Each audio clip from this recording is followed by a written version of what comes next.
Nobody gave Alex even the slightest opportunity. Not the spectators packed tightly inside Manolo Santana Stadium on that Tuesday afternoon in Madrid, nor the tennis analysts or the betting experts. She walked onto the court as a wildcard entry, a 20-year-old girl from Manila whose serve had already been declared dead and buried by the entire tennis online world. She was facing an opponent who had literally just come back from giving birth and had skyrocketed from world number 421 all the way up to number 11 in the global rankings. This kind of rival is supposed to wrap up the match politely but decisively. And for the opening set, that is exactly what happened. But then everything shifted. Something cracked wide open.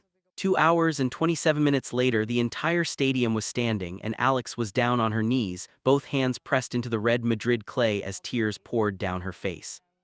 Because the final score alone does not tell the full story, let's talk about what really unfolded.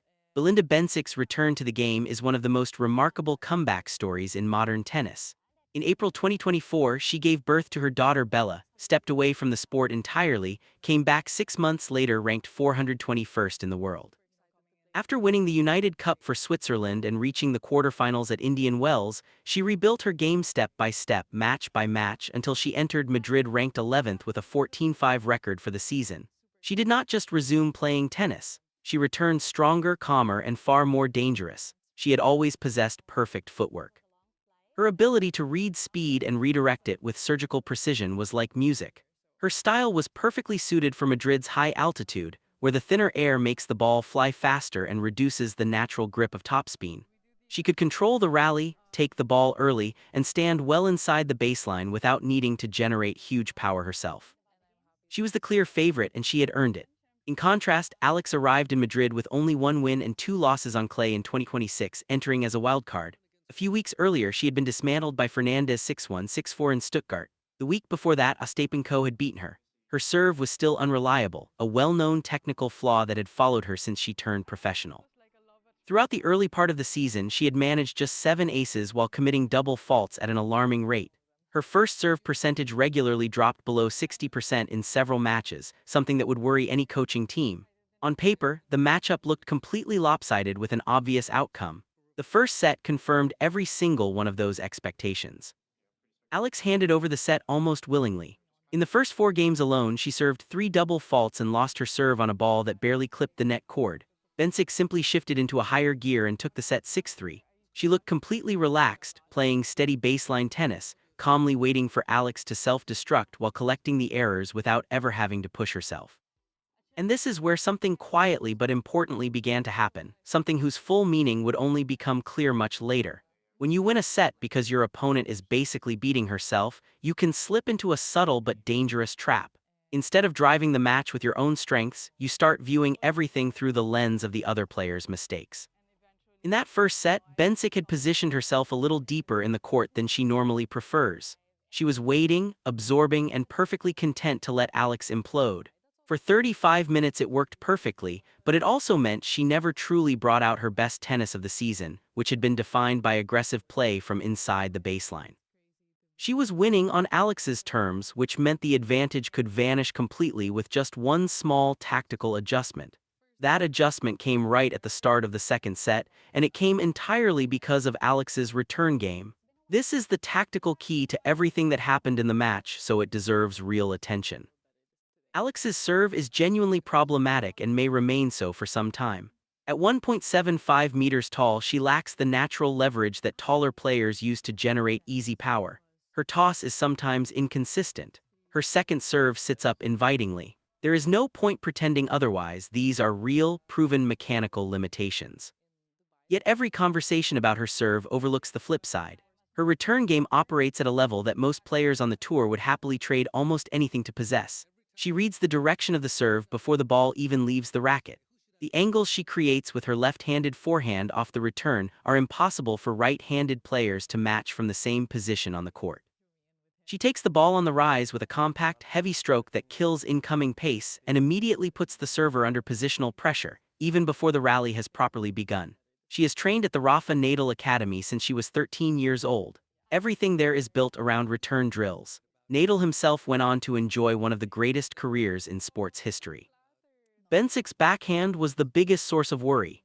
In the second set, Alex began attacking Bencic's second serve with an intensity and accuracy that had been totally missing in the first set. On second serve points, she stepped 2 full steps inside the baseline and hammered return after return deep and heavy into Bencic's backhand corner, game after game. This created a growing problem that worsened with every exchange.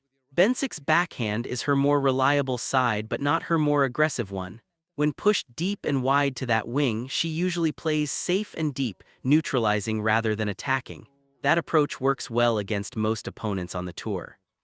It creates a rally shape that gradually and patiently pulls the server farther and farther out of position until something finally breaks, especially against a left-hander who is already inside the court and hunting the next ball to redirect with force.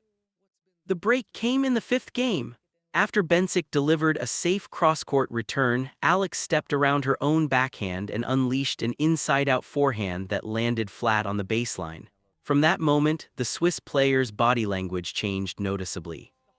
Before serving, she started bouncing the ball more often. She kept looking toward her coaching box. In an effort to dominate the return and avoid the problem entirely, she began going for bigger first serves.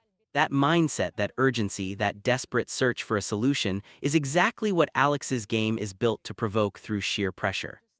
As soon as a server starts pressing, the margins shrink and double faults increase. In the eighth game alone, Bencic hit 2 double faults. Alex won the second set 6-4 and the entire tone of the match transformed. The third set felt completely different. It was not pretty or clean, but it was genuinely gripping in the way only raw, high-pressure tennis between two players who both desperately want to win can be. Both knew exactly what was at stake.